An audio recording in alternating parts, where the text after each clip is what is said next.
Hello humans, people of the Bwiti faith, archetypal image receivers, and those seeking home. And welcome to the Cosmic Tortoise podcast, the place where we peer into the glowing abyss of transhumanism.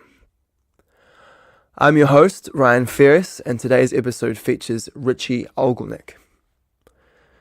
So Richie is one of the original pioneers of Ibogaine therapy. For those that are unfamiliar, Ibogaine is an extract from a plant called Iboga, which is native to Central West Africa. The effect of Ibogaine has been described as follows. Ibogaine catalyzes an altered state of consciousness reminiscent of dreaming while fully conscious and aware, so that memories, life experiences, and issues of trauma can be processed. A session typically takes 3 days or more, and there's a huge body of anecdotal evidence that Ibogaine is very effective for addiction interruption and rehabilitation, as well as a powerful therapeutic tool to overcome trauma.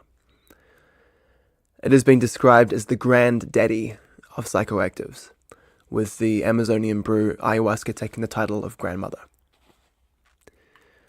So Richie's worked with Ibogaine for decades and has personally facilitated 740 odd sessions.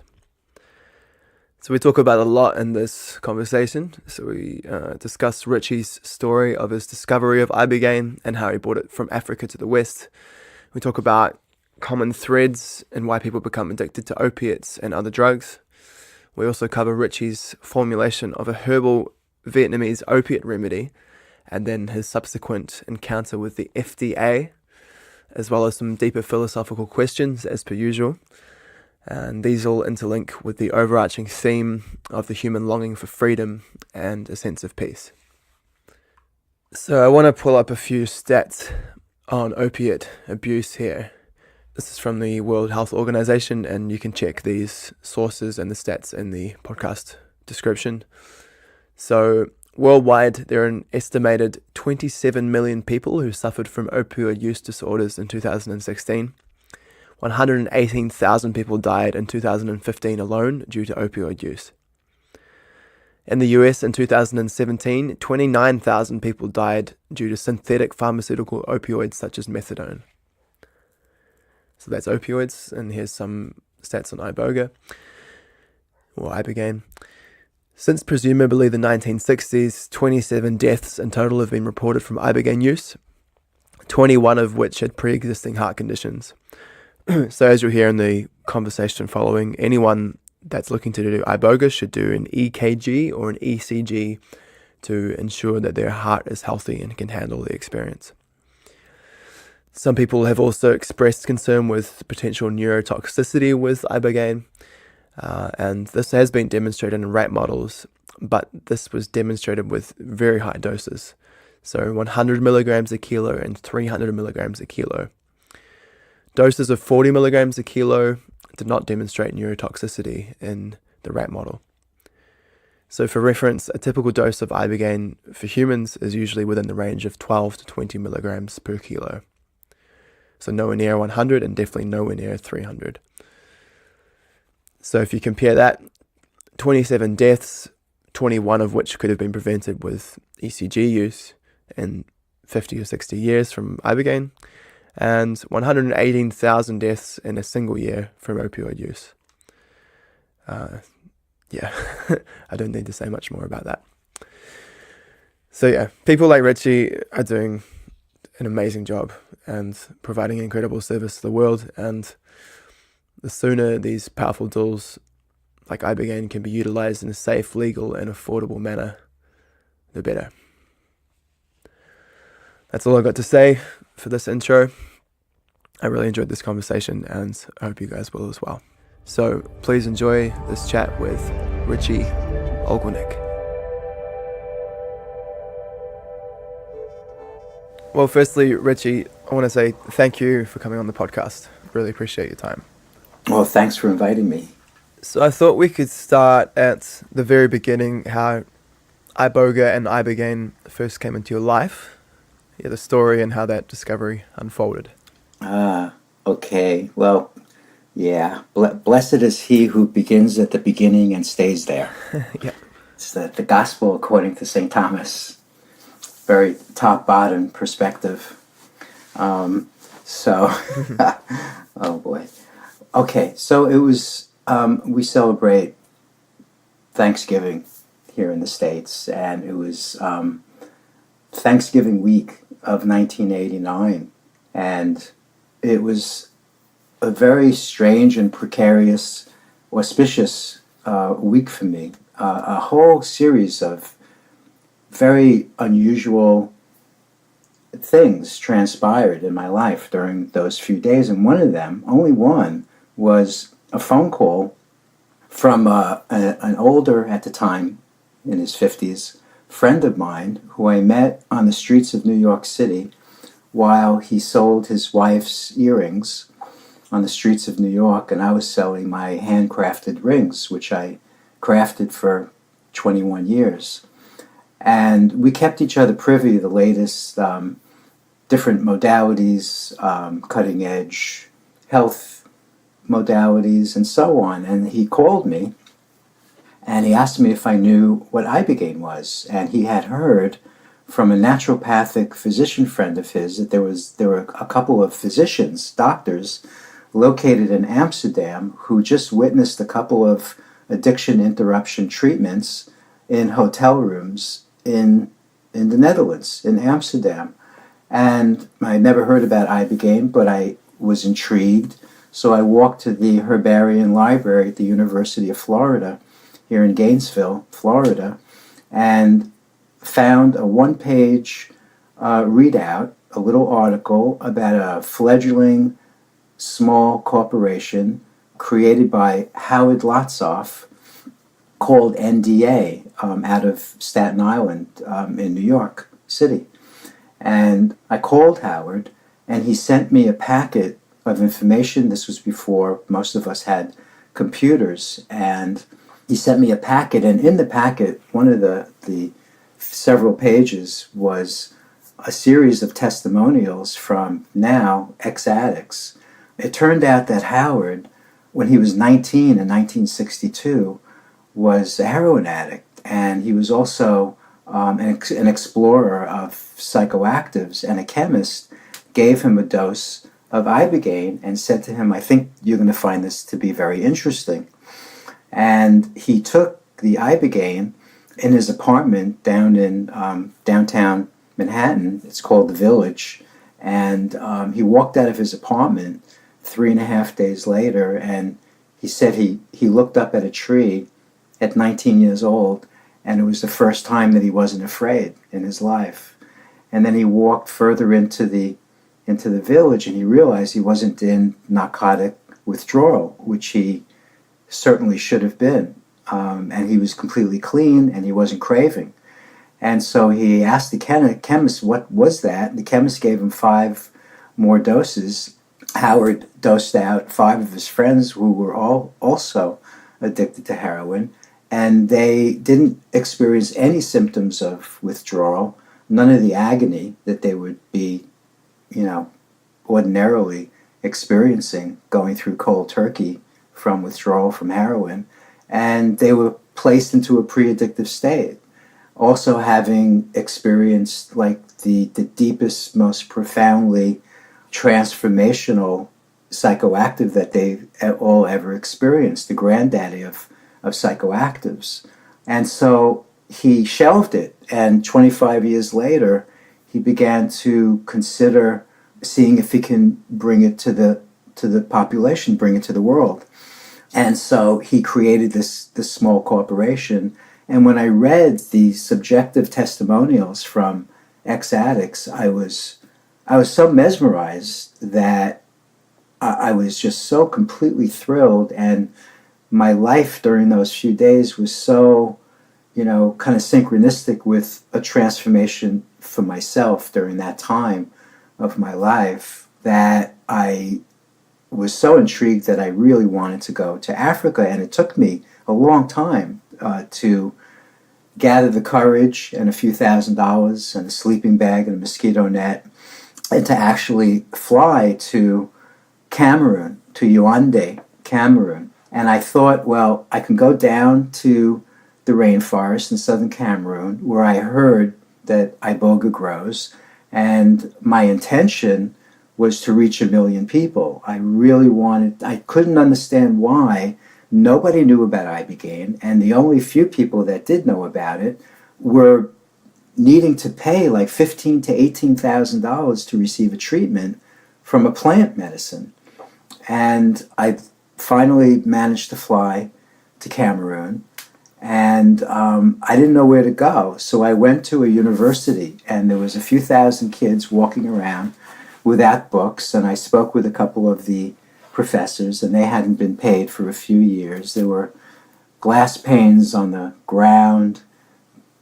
It was complete chaos, and I walked to the only place that I could think of going to, an organic chemistry department. So I knocked on the door, and there was a couple of guys that were playing cards. I asked them about Ibogaine. Do you know anything about Ibogaine? They said, come back tomorrow, because I think there'll be somebody here that will be able to help you. So I went back to my hotel and came back the next day and knocked on the door, and a 6'5", 300-pound guy, after I told him that I was from the Bronx and I was looking for Ibogaine, was startled. He said, like, how did you find me? He said, I'm the only chemist on the continent of Africa that has spent the last year and a half perfecting the process as to how to extract the alkaloid ibogaine from the West African shrub by the name of Tabernathy iboga. And then he said, well, God will strike me down if I don't work with you. And he takes me, practically carries me, to an old wooden chest, and he pulls out a small vial of white powder that says 13 grams of ibogaine hydrochloride. And this was like the second day that I was in Africa. And I asked them if I can bring these grams home and begin to work with people. And he said, sure. I said, how much will it cost? He said, $13,000, a little more actually in that currency. And I said, well, I only have $4,000. He said, that's okay. You'll come back and you'll pay me what you owe me, and then I can give you more. So basically, that's what happened. I was walking in probably 96-degree temperature in downtown Yaoundé. It was teeming with mostly guys that were unemployed, and a half a dozen people started following me, so I proceeded to begin to walk pretty much in the middle of the street to feel more protected. And I had a few seeds that he gave me in my hand. And the ibogaine, actually what happened was, before I went to Africa, I went to a mall with one of my daughters. At the time she was 7 years old, and I had a shoe repairman route out a hole in the heel of my shoe, thinking, well, maybe I'll be bringing something back to the West. And the 13 grams were in the heel of my shoe, and the seeds were in my hand, and I got a rush up the spine, and I got this incredible, almost like chills in 96-degree weather, with an epiphany and an insight, realizing that in actuality, the seeds are more important than the ibogaine in the heel of my shoe. And during my entire life, even when I was younger, when I was 8 years old, I remember walking to public school, and there was a map of this hemisphere and Africa, and in the state of Bahia in Brazil, which is the African state, if you take a look at the peninsula city of Salvador in Bahia, and you take a look at the other side of the the world. If you take a look at Africa, you'll see very clearly, more clearly than in most places in the world, that those continents were once one continent. And West Central Africa is where iboga grows, and a dear friend of mine of 35 years now has a posada, a hotel, and a retreat center on the same parallel of West Central Africa. And cousins of iboga, Tabanati, Montana, and others, grow right by her waterfall in her retreat area, where it's really a lovely place to do Ibogaine sessions with people. But when I was 8, I got that this was going to be a very important part of my life, this particular area in the world. So in any case, I came back. The day that I came back from Africa with 13 grams was the day that a therapist friend of mine received a chapter from an out-of-print book called The Healing Journey by a therapist, a Chilean therapist by the name of Claudio Naranjo, dropped in her lap. A 66-year-old client with a facial tic asked her, without my friend telling anyone that she had a friend coming back with Ibogaine. The name of the chapter was Ibogaine, Fantasy and Reality, and it documented about 30 low to mid-dose directive therapeutic sessions with Ibogaine, so that when I came back, we had some protocol so that we could begin to create not the addiction interruption treatment protocols, which we had information about from old patents that Howard Lotsoff created, but the psychotherapeutic and the spiritual protocols, starting with a directive therapeutic amount, and then over a period of a year or two, several of us, as we began to experiment and increase the doses of Ibogaine that we were sharing with each other, began to realize at a certain point that there was no possibility at a certain point of doing directed therapy with people. So that's when the psychospiritual and the essence energy of the plant was introduced to people at a slightly higher dose range than the directive and therapeutic sessions. So this was a process, and during this time as well, actually 13 days after a young actor by the name of River Phoenix died in front of a club in Los Angeles, in Hollywood, a dear friend of his came who was a heroin addict, and River Phoenix and his family were born and raised in Gainesville, Florida, where I lived, and so this person was a Gainesville resident, and he came and did a session, and that was basically the beginning of me being able to let go of making jewelry and putting all my time into focusing on Ibogaine. And then an article was published, and 65,000 people received this New Age magazine out of California called Magical Blend magazine, and then people were sending letters and postcards to me from all over the world, but mostly the United States, but from Australia, from England, all over, coming for psychospiritual, not even addiction interruption treatments, but psychospiritual and therapeutic sessions. And so as the years went on, 15 and a half years and 754 sessions and treatments with people, I ended up training a couple of doctors and several ex-addicts who would come for treatment, and then if they remained clean and was still interested in working with Ibogaine, they would help me with sessions, and they would be trained, and those are the people mostly that went to respective countries, Mexico and Central America and elsewhere, and opened up centers. And so that's a little synopsis of the beginning of the story.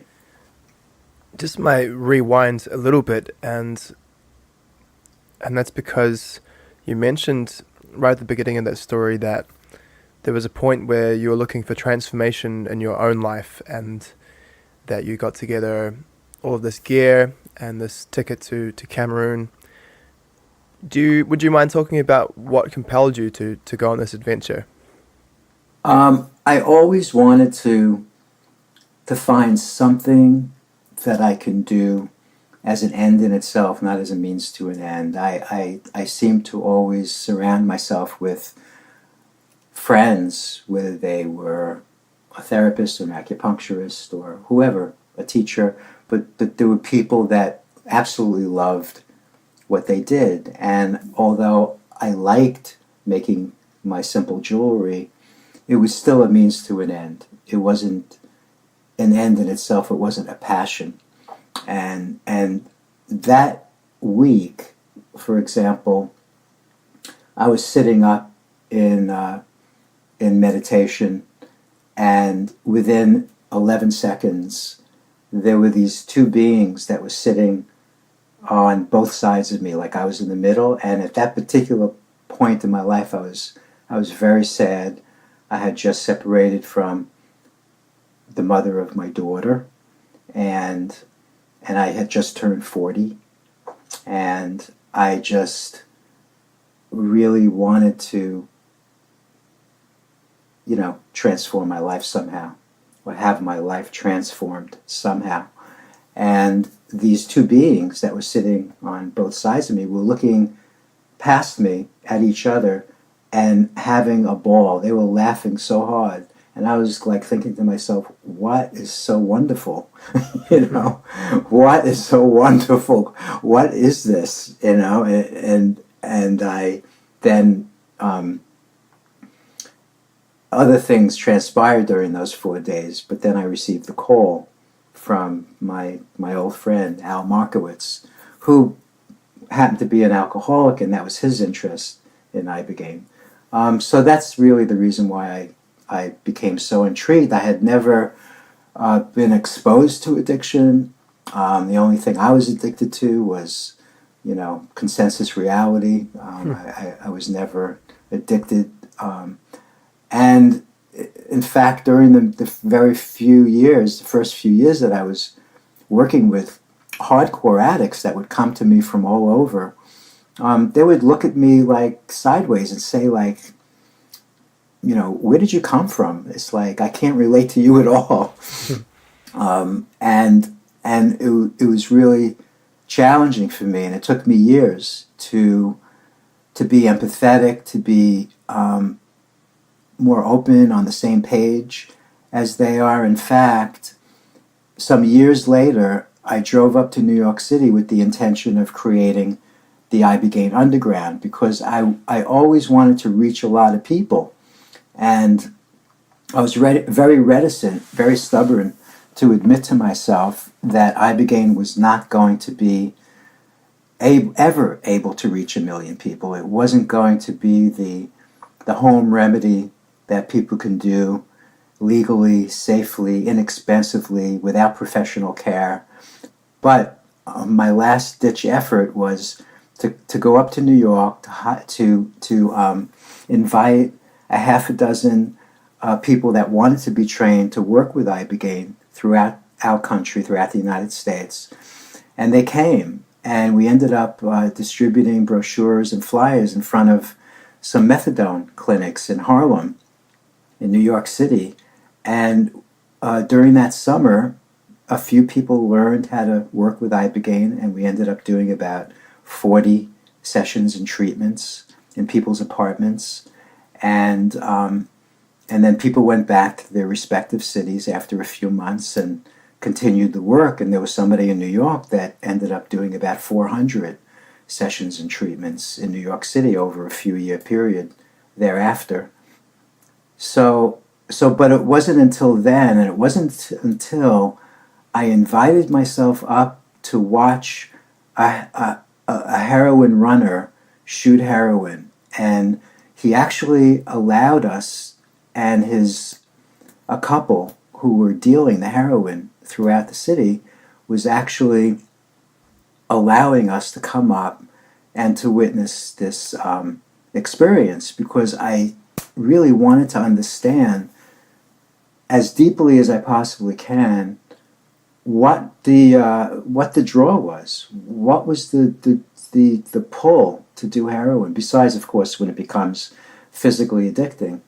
And I got it. I finally understood, and it really made an impact on the way I functioned with my work thereafter. And what happened was, he described the experience as he shot up, as the warmth engulfed him under his tongue, and just filled him up with peace and rest. I realized that basically he was having a satori, and he was feeling a sense of home and a sense of rest and peace, which is, everyone in the planet is looking for that. People, create corporations, they accumulate wealth, they accumulate spiritual experiences, but everyone is looking for that. And that really, really helped me understand how powerful heroin could be.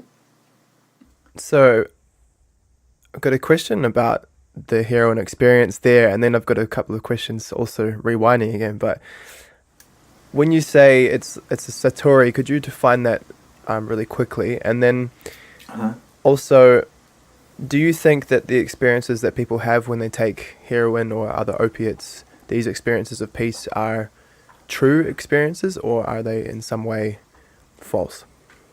Mm-hmm.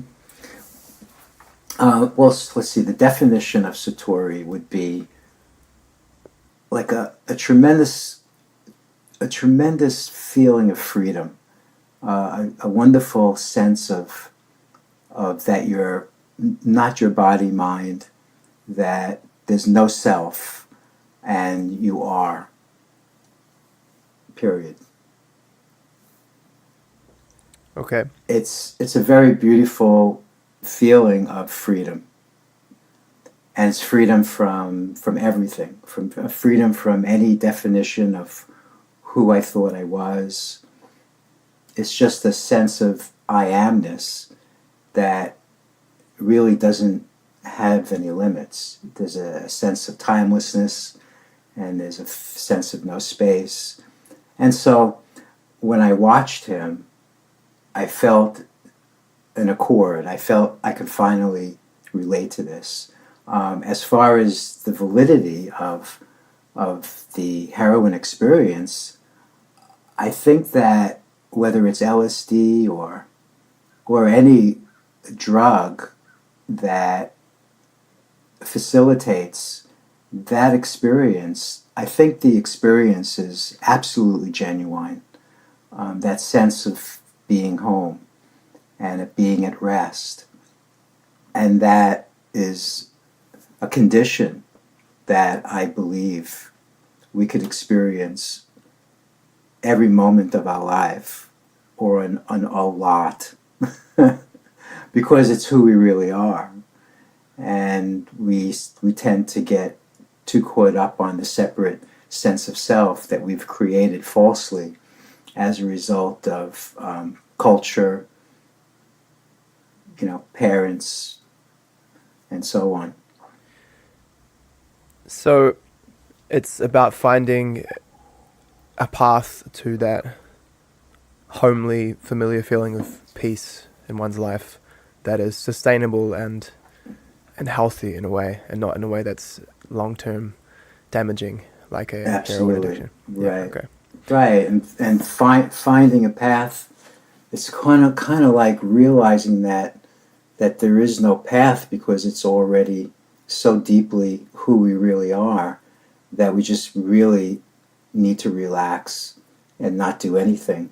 But sometimes one has to find a methodology to eventually, run out the arrogance of adulthood and crawl back to ourselves and surrender, and then relax and do nothing. Sometimes you got to do something to get to a point where you can just relax and let go and give up. And that's when it happens. and it's nothing that we can really allow. We could allow it to happen. We can set the stage so that it happens in its own time, but we can't really create that transformative condition to be a more permanent condition of our lives.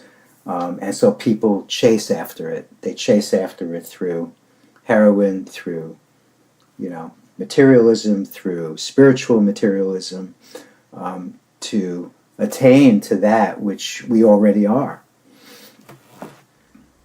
So you mentioned in your story earlier of what compelled you to take this journey to find Ibogaine in Cameroon, and you said that you were meditating and you saw a couple of beings having some joyous sort of fun on either side of you.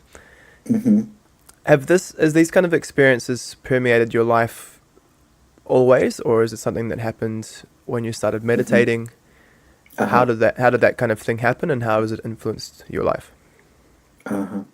Well, when I was about 17 or 18 years old, I took LSD, and I had a sense of a unity, a sense of no self, and things were just transpiring.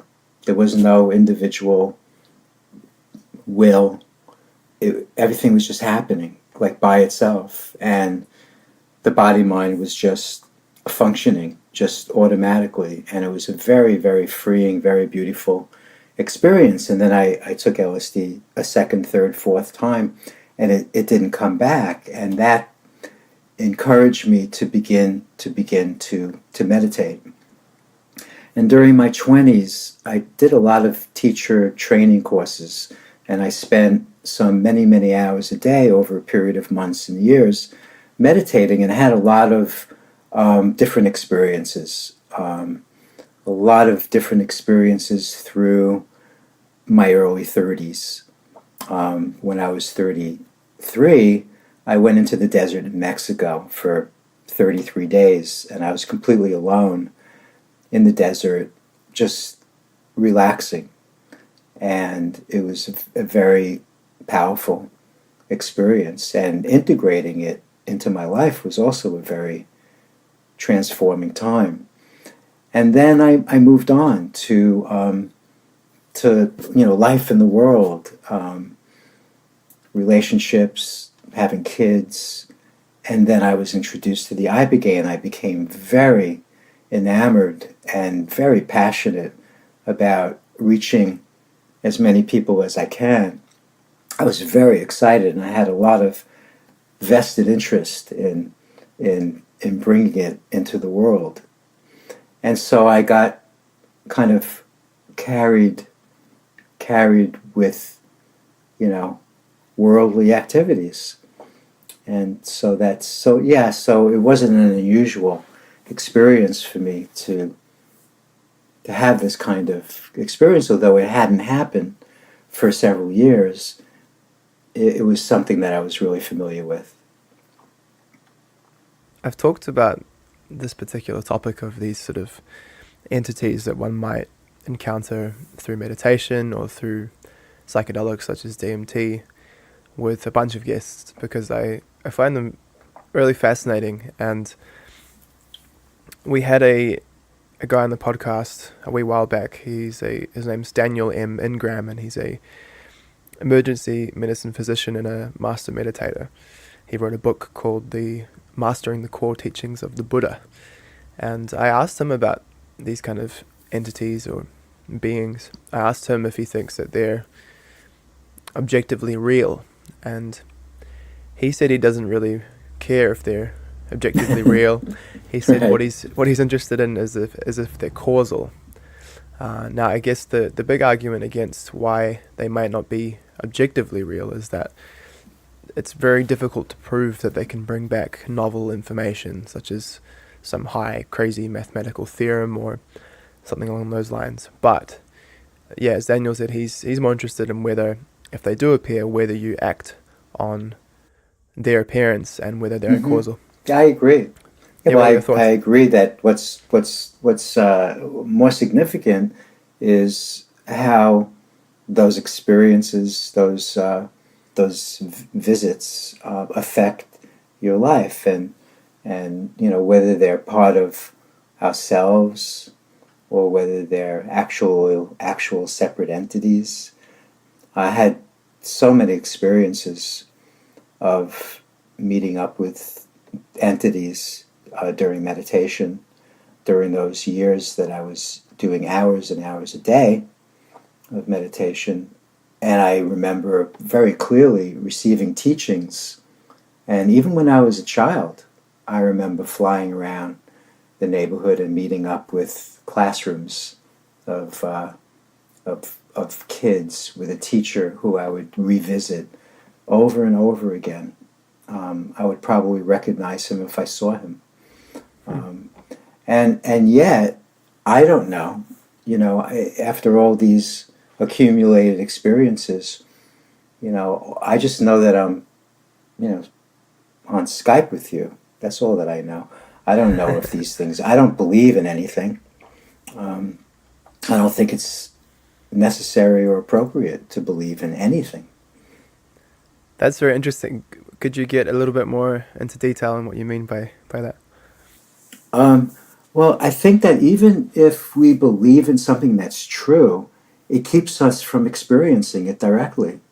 So the mind can say, "Oh, I know that that's true," but if we let go of the mind and we experience something that's beyond the mind, we could actually experience something that we believe.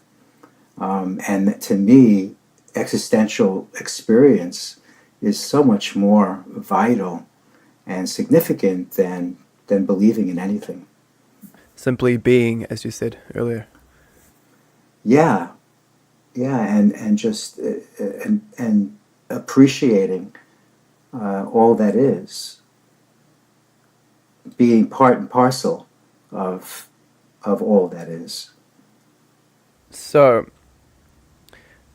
it's probably good to get into Ibogaine itself for people that aren't Yeah. familiar with it, the experience and how it can help people. Just before we do that, you did mention earlier in your story that you didn't only have people contacting you for addiction interruption services with Ibogaine, but also for psycho-spiritual reasons. Could you define what psycho-spiritual means and what Hmm. a psycho-spiritual crisis might look like? Well, like sort of there's sometimes a fine line between psychotherapeutic and psychospiritual, because really nothing is spiritual and nothing is material. I mean, there is no separation. There's no material and spiritual. It's all just one. But it's just the way, for example, if a person wants to come for a session because of they have certain specific intentions, things they want to work out and process through. Let's say it has to do with codependency or a food disorder or something else having to do with their relationship with their mother or their father. That can be defined more as a psychotherapeutic intention than a psychospiritual. And then psychospiritual, when people just want to go deeper within their process, they want to explore their relationship with God or themselves or their oversoul. They want to have other life experiences.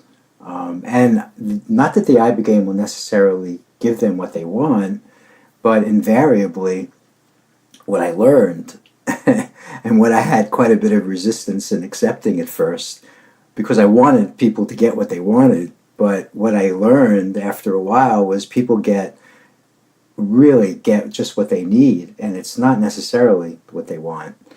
Can I give you an example? Absolutely. Okay. Well, there was this one woman who came, and this is going back many, many years, so I was only doing sessions for maybe 2 or 3 years, and a hairdresser came.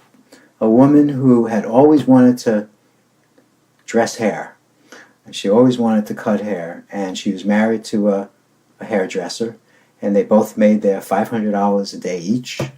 And she always wanted to teach hairdressing, and this is since she was like 8 years old. She never wanted to have kids, and she never had kids. She always got just what she wanted. And so what she wanted to do was create the quintessential New Age experience, and she flew me and her husband, herself, to the black sands of Costa Rica on the Pacific, looking over the ocean with spider monkeys jumping all over the porch. And she proceeded to do Ibogaine. Her intention was to have visions. She really wanted to see these visuals that she had heard about and read about that people experience with Ibogaine. So she was lying around and nothing was happening. I mean, literally nothing was happening. And I was upset, and she was really frustrated. And I began to, like, really get disturbed, because I really wanted her to get, I wanted her to experience what she wanted to experience. And I remember going into the bathtub and just meditating and meditating for hours, trying to understand what was going on. And she said it was like taking a quarter of a Valium. It was just no epiphanies, no insights, and we were both very disappointed. So she and her husband, a couple of days later, went off on a 17-day excursion through Costa Rica, and he told me when they came back how difficult it was to be with her, because he had never seen her so frustrated. It was the first time in her life that she didn't get what she wanted. When they went back to Sacramento, she called me and she said she kicked into a state of unity consciousness where she was literally witnessing even her sleep, that she was watching her body sleep.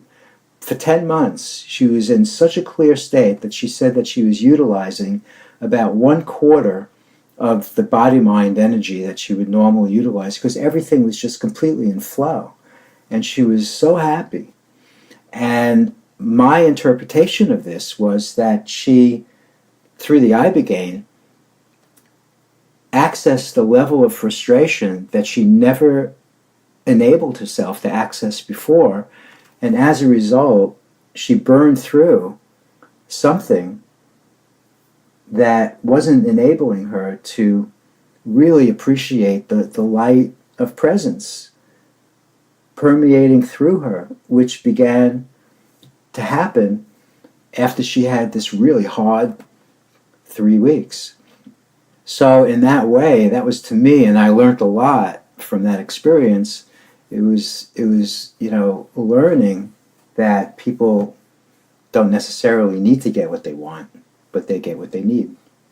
I've heard similar stories about ayahuasca, and that ayahuasca can also have a tendency to give people what they need more than what they want, and they can be sometimes very challenging for people. Yeah.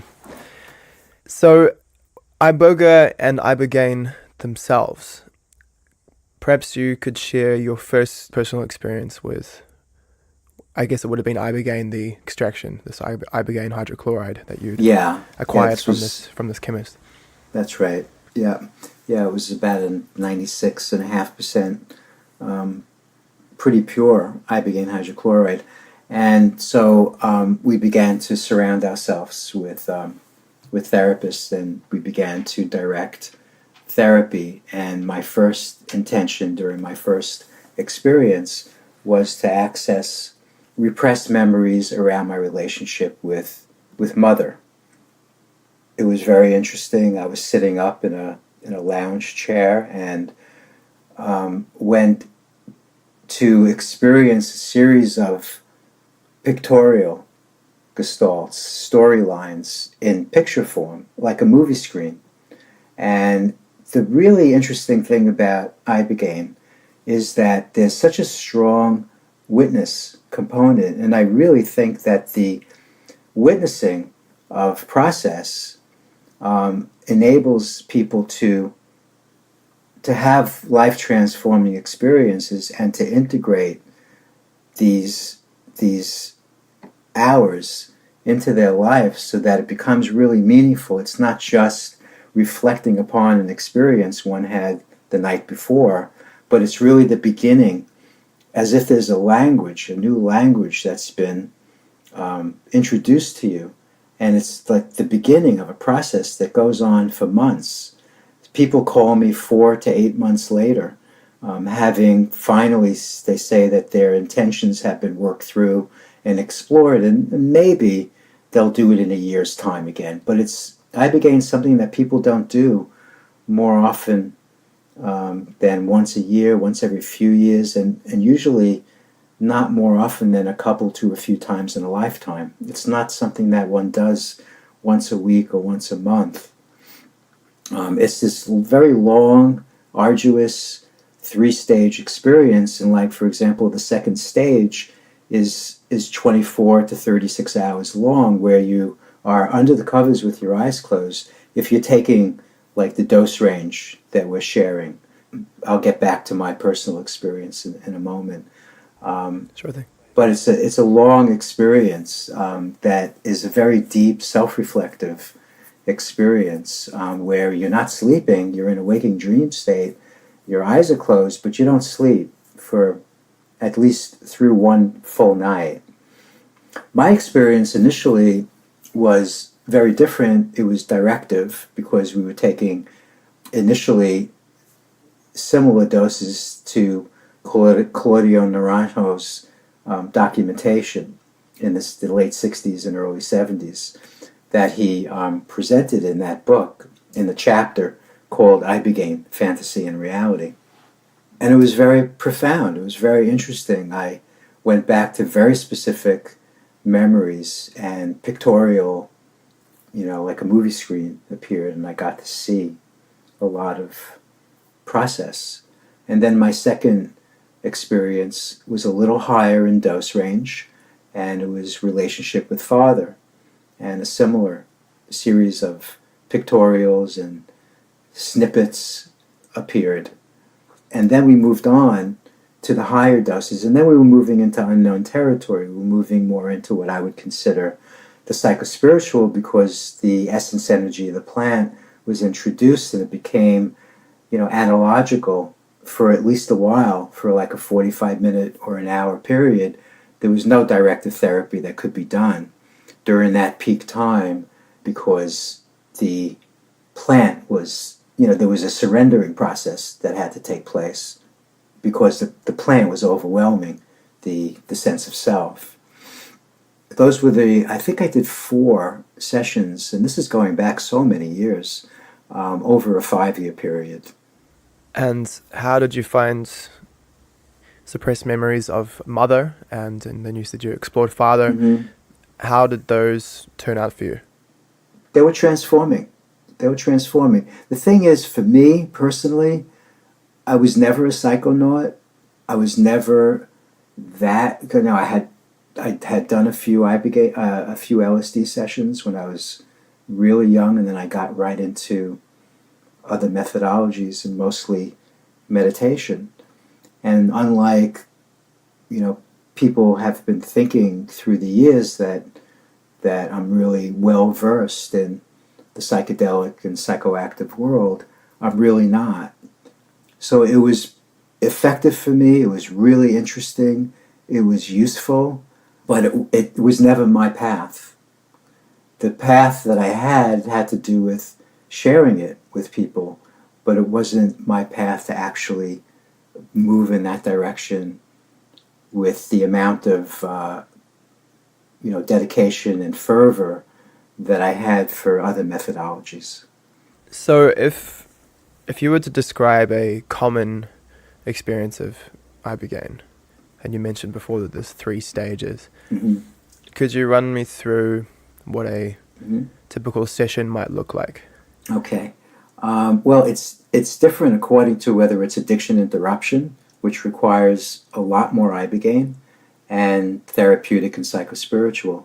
But generally speaking, a person takes Ibogaine in capsule form, and they lie down under the covers with their eyes closed. And the first 6 hours or so it feels like if you're doing a flood dose, and it's not necessary to do a flood dose, but the flood dose is kind of, it kind of deconstructs the ego, as if the ego is constructed of 1,000 rubber bands, like in a ball. What the Ibogaine does is it relaxes all of the interconnecting bands, and it actually enables you to look at all the connecting threads, both through an onslaught of archetypal vignettes and snippets and pictorial gestalts that are coming so fast and furious. It's as if there's a whole bunch of extraneous file cabinets that are being thrown out of the system. And that takes place for about 6 or 7 hours. And that quiets down, but remains for another 24 to 36 hours. But it becomes more manageable, so to speak. It's not happening like you're going 200 miles off of a cliff, but living to talk about it. It's more manageable. You can actually open up your eyes. The trip completely stops when you open up your eyes. You can go to the bathroom, come back, close your eyes, and the whole thing winds back up. So it's actually, definition-wise, it's not a psychedelic or a psychoactive. It's more like an omophoric, which means waking dream state. Because when you open up your eyes, you're not really hallucinating. Everything looks almost completely normal. And then you close back your eyes, and it's like you're you kind of wound back up into the experience again. And then the third stage is basically just coming back and reintegrating. So it's a 36-hour and sometimes 40-hour. It depends on the person. Sometimes shorter. It seems like younger people bolt out of that second stage sooner than older people do. Older people seem to remain in that place and self-reflect more deeply and for a longer period of time. And is there some kind of preparation that you go through before taking it, and is there some kind of post-integration? Mm-hmm. Yeah, well, the preparation is different from other psychoactives because you want your body to be reasonably intact, so you don't fast, for example, for 10 days before you do Ibogaine, whereas you would, if you did mushrooms or something else. I used to, anyway. There's really no preparation except to simplify the intentions that you have, and over a several-day period, whenever you remember during the course of your day, at a red light or walking down the street, mentate, not necessarily think in any way, but just kind of relax and mentate on 2 things you want to explore and work through, 2 intentions specifically. And then afterwards is really a precious time because you're in such a deep sense of presence afterwards. For example, a therapist person who did Ibogaine with me called me a few months later, and she said the thing that she got most out of Ibogaine is that she can be with her clients so much more deeply now because 60% of the actual amount of thoughts that run through my mind per hour are gone. So I'm able to be in a sense of empathy and presence with my clients. And that's what Ibogaine does. And so there's a honeymoon period after Ibogaine. But it goes on for quite a while. One reason being, biochemically, there's a metabolite that fills up certain receptor when the Ibogaine interacts with the biochemistry. There's a metabolite that fills up the nicotine, the opiate, alcohol receptor sites, and it creates a kind of honeymoon period that goes on for weeks. And if a person can remain deconstructed, if they're okay with being confused, if a person's okay with not knowing, like literally living in that condition of not knowing from moment to moment, they can really remain in that honeymoon period and integrate it more fully into their life. It's a really kind of a really precious opportunity. So I like to stay with people for as long as they want me to be there, even if it means hanging out with them and being a fly on the wall while they're back with their families, just to help them remain open. And it's a beautiful place to be. When you say a state of not knowing, is that what you were getting at earlier? Just sort of being? Yeah. Yeah. Just a slight tangent, because I picked up on something you said earlier. 10 days of fasting before mushrooms. Just that, and then we'll pick up the thread again. But why would you do that, and what were the effects for you personally? Well, it was a long time ago. Yeah, I just wanted to have, my intention was to have a transforming experience, and it was very, very transforming. It was very beautiful on the beach. I loved mushrooms back in the day. I haven't done them for quite a while, but I just adored the experience. I had many very strange and cosmic episodes under the influence of mushrooms. So I wanted to take full advantage of the opportunity, and I took a few weeks off and went to the beach and prepared, and then did the mushrooms. I remember going back to feeling like that we've made full circle. I feel like I felt, and this is going back so many years, but I felt like I went back 50,000 years to another time where we lost our direct connection with the on high, so to speak, the echelon of the hierarchy of the ascended beings, and we had lost that connection and devolved, so to speak, and I feel like we were on the precipice of having learned, having gone full circle, and we were on that precipice. And this could be 30 or more years ago, but yeah, it was, mushrooms were lovely, and I did it a few times, and that was it. Some friends and I did only a small fast before some San Pedro cactus, and that was incredibly strong because of the fast. I can't imagine what 10 days would do to increase the potency of a mushroom experience. Yeah, I mean, I don't know, because I don't have a frame of reference. I'm not my own control study, because I did mushrooms without fasting, and they were equally potent for me in different ways, in different environments. Like once I did it in a circle of oaks on a 10,000 acre prairie, and that was just as beautiful, but very different than on the beach.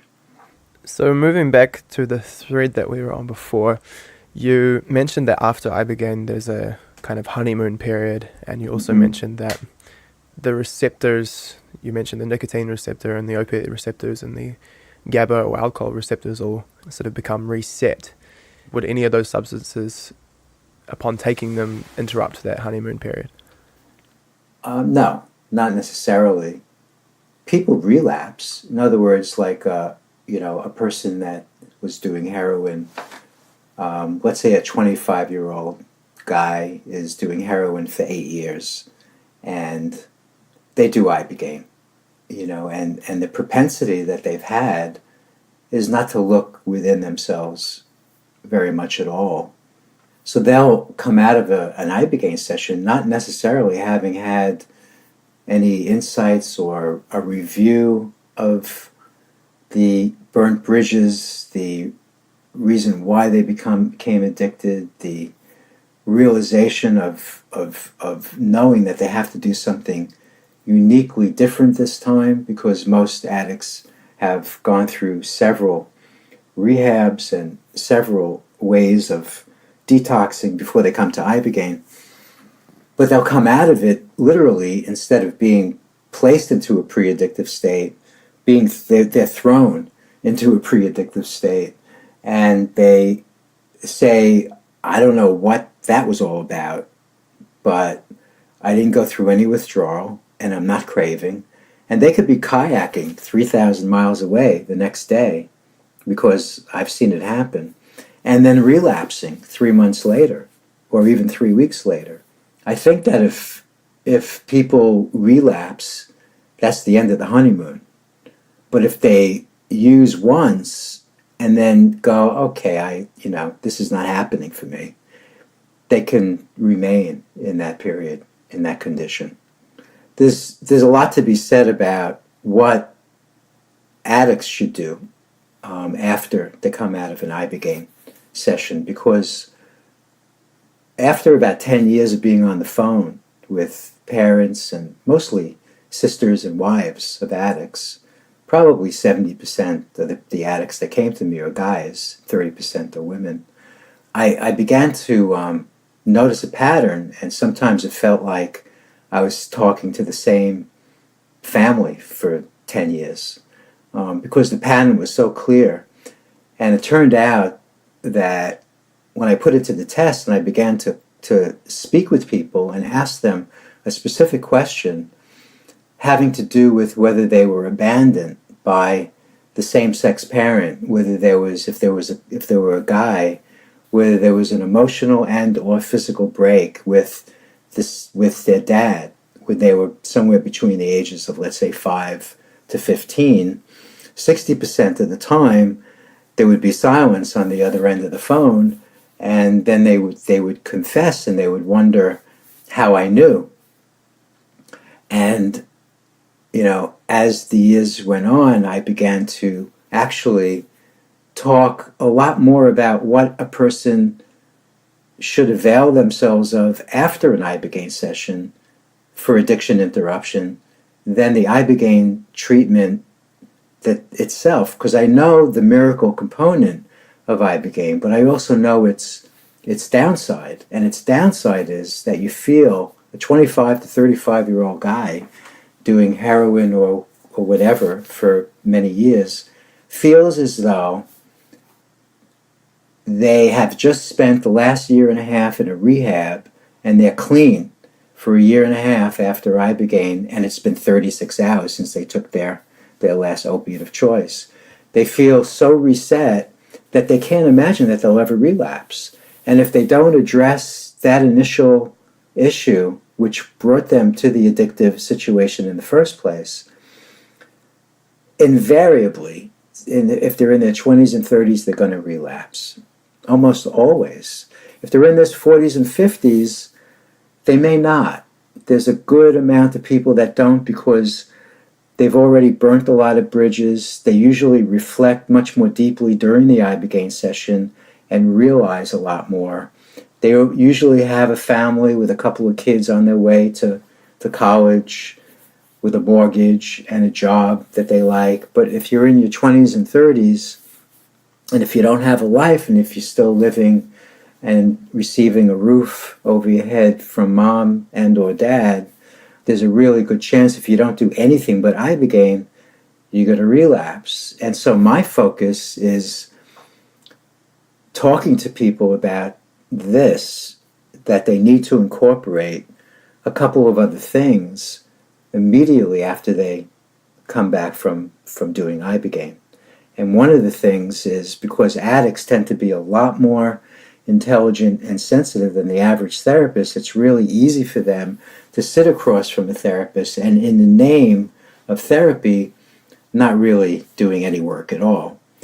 What the Ibogaine at least does for a 25-year-old addict is it shows them that they need to be open to the possibility of doing something different. They need to perhaps sit across from someone, the key being that they really look up to and respect that therapist that they're sitting across from, so that all bets are off, so that they're not in control. And that's when the healing happens in a very short time. When people tell me, oh, I love my therapist, I'm seeing him or her for 5.5 years, usually they're not really doing therapy. They're just supporting each other's pocketbooks and ego. when therapy is really meaningful, it doesn't have to take a long time, and it's really, really hard work. And a person has to have the courage to really do meaningful therapy, to work through that layer that they've been denying, that emotional abandonment issue that they've been denying and running away from their entire adult life. So I want to continue on along those lines shortly, but before that, you mentioned that around 30% of addicts seems to be women and 70% men, and that a huge proportion of that is because of some kind of abandonment or connection Right. issue with a parent. Same- Could you go a same bit more into sex. detail? Same sex, Yeah. okay. Could you go a bit more into detail into that and what the other main reasons might be for people to have addiction issues? Sure.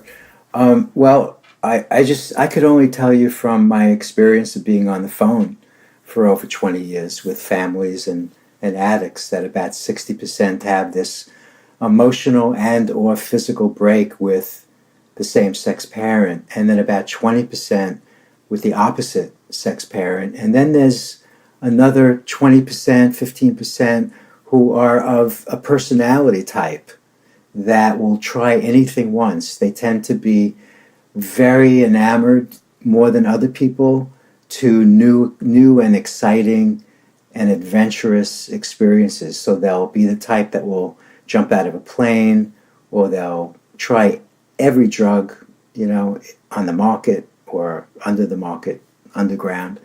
They'll try heroin and they'll fall in love with it. And they don't necessarily have an issue with either parents. So that's the readout from my personal experience. So do those people, the smaller category there that are sort of seeking these novel experiences, do they relapse pretty quickly after Ibogaine because they just want more novel experience, or have you found that they're pretty good at kicking it because they don't have this underlying issue? Well, yeah, the Ibogaine is like 49 or 51% of the equation in terms of kicking, in terms of becoming clean. And then there's the other 50% that people need to address if they want to stay clean. What was the other thing you wanted me to share? I can't remember. Well, I actually wanted to get a little bit more into what you said about therapists generally, and that you mentioned that a lot of addicts seem to be quite intelligent, and a lot of them seem to be able to sort of manipulate their therapists in a way that the therapists believe there's work being done when there actually isn't, or it's more support or maybe a counseling. Well, but I mean that doesn't. Yeah, that doesn't only go for sitting across from a therapist, but it goes for sitting across from anyone. Addicts tend to pretty much be in control of all their relationships. Like they don't set up relationships where they're vulnerable. They tend to be really smart and sensitive and very streetwise, and it's understandable because the first time they were sitting across from someone that they really looked up to and admired, they were somehow ripped off. They were abandoned by their initial role models, and so they've learned to not duplicate that. What could someone do if they were one of those types of people and they were willing to try and make a step to find someone that they could relinquish control to and someone that they looked up to? How would you, do you have any advice on how someone might find a sort of mentor figure like that? Yeah. Well, I have a couple of people, a guy in New York and a therapist. She happens to be a PhD, but she's very smart and sensitive, and they both do Skype video sessions with people post Ibogaine, and they're both very, very good.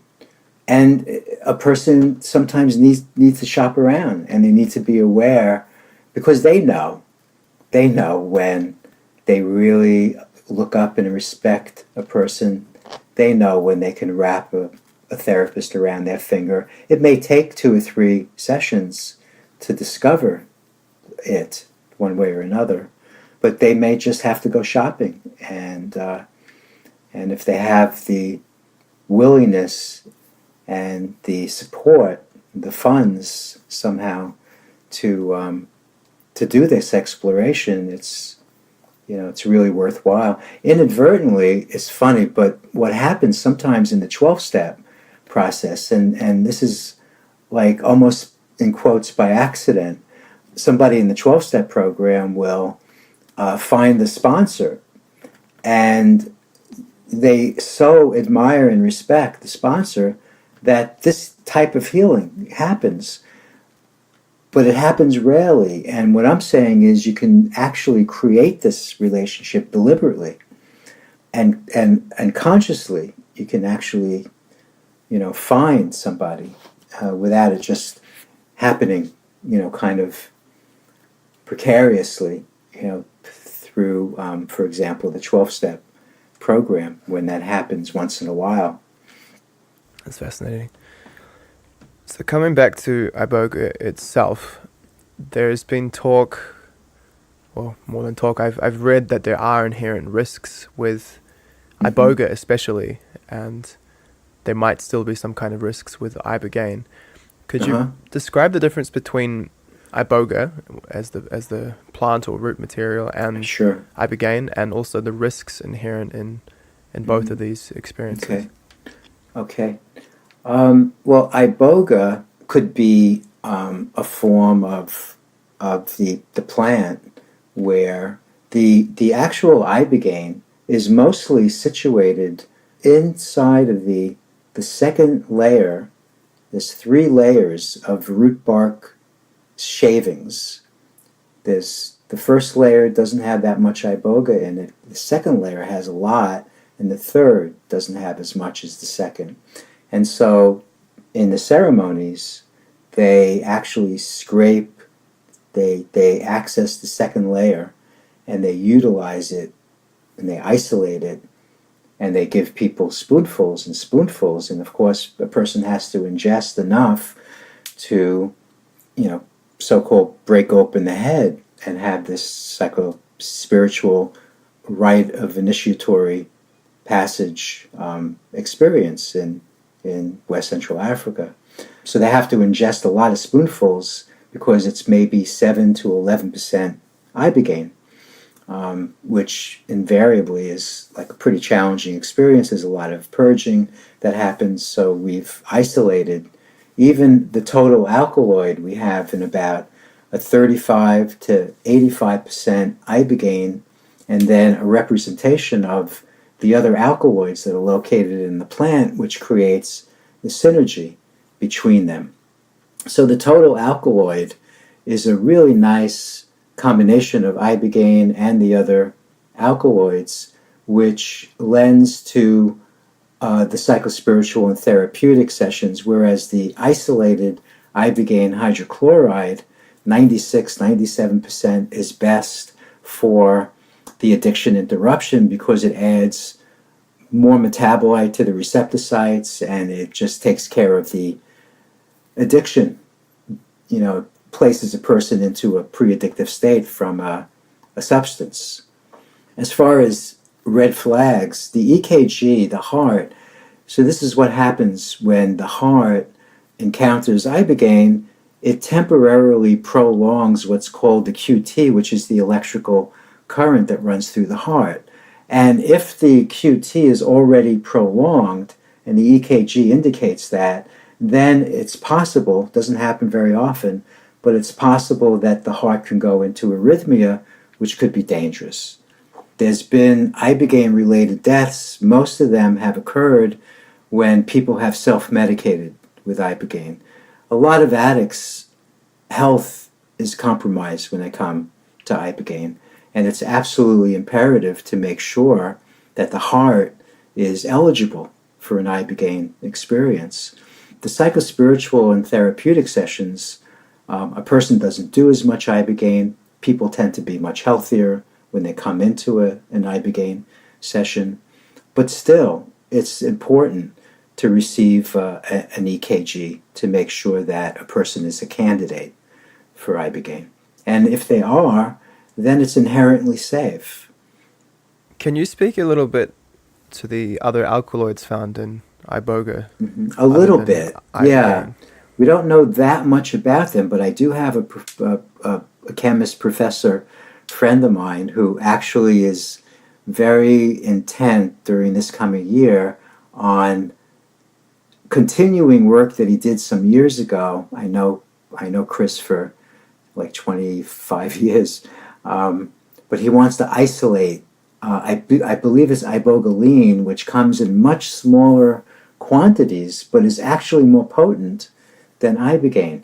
But there hasn't been anyone that has isolated these things to any degree so that people can actually experience another alkaloid or two that's located in Tabanati, Iboga.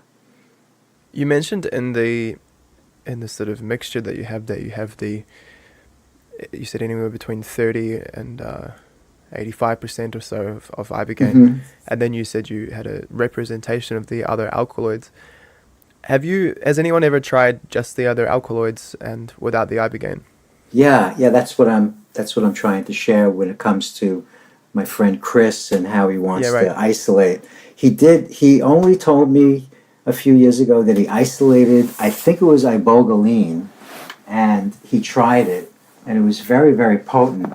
But that was just, kind of an anecdotal, reference and experiment, but he wants to focus on that work now, and I don't know if anyone in the world that has done that yet. Yeah. So still some ground to be explored. Oh yeah, there's a lot of ground when you have a controlled substance since 1970 on the same list as heroin and all the other substances that it helps people rid themselves of. It's kind of like, in a way our hands have been tied behind our backs in terms of research. I mean, people that come struggling for years, decades with post-traumatic stress, come out of an Ibogaine session, literally their symptoms are like a knife through water. They're free of their incredibly chronic symptoms of post-traumatic stress. I know of a few people that are doing low-dose sessions, not sessions, but 25 to 50 milligrams a day of Ibogaine hydrochloride, and it's literally putting their Parkinson's disease symptoms into remission immediately. There's a woman, a mom, who has to walk around her kitchen with a cane, and she began to do 25 to 50 milligrams of hydrochloride a day, and within a few days she was walking a mile without her cane. Wow. And if she runs out, the symptoms, comes back. And this is all anecdotal, but it hasn't been researched. And, if it was, for example, legal in the United States, there'd be 1,000 people receiving Ibogaine just to do studies on this Parkinson's issue. And there would be, an Ibogaine room in every VA hospital in the United States, so that vets can, come for their struggles with post-traumatic stress and addiction. Is there anything that you're aware of in the works along the lines of what MAPS are up to with MDMA? Yeah, a little bit. I met Rick, and I know a lot of people who are much closer to the work, and he's an amazingly tenacious guy, spending the last 35 years, moving in this direction, and I certainly respect the work he's doing, and we went on very different paths. So we know of each other's work, and that's pretty much all that I know. So there's nothing on the horizon for clinical trials for Ibogaine that you're aware of? No, not that I'm aware of. No, there's a lot of independent research going on at this university and that university, and people that are researching are in love with what they're doing and they're excited. It's very focused on their particular expertise, and yet it doesn't appear that there's a contribution going on in terms of it becoming legal. But I think that the tone is so changing for psychoactive psychedelics, and by 2020, MAPS is going to be training hundreds of therapists. There are these amazing integrative master's programs now that are happening in different schools, preparing people to work with psychoactives in the next few years. So I think it's coming, and it could happen overnight. Yeah, it seems the tide's shifting in that way, which is very good and very encouraging. Coming back to Iboga itself, and you mentioned the ritual that goes on with the African tribes that use it as a sort of initiation rite. Is it the Bwiti? Is that the name of the... Yes. Could you go in a little bit more detail about what might happen at one of those kind of sessions? Well, I don't know. I have friends that have been initiated in Gabon. I was never attracted to that way. I have friends that incorporated some of the forest technology into the work that they do in Mexico. Others have more of a medical model, so others have that shaman model.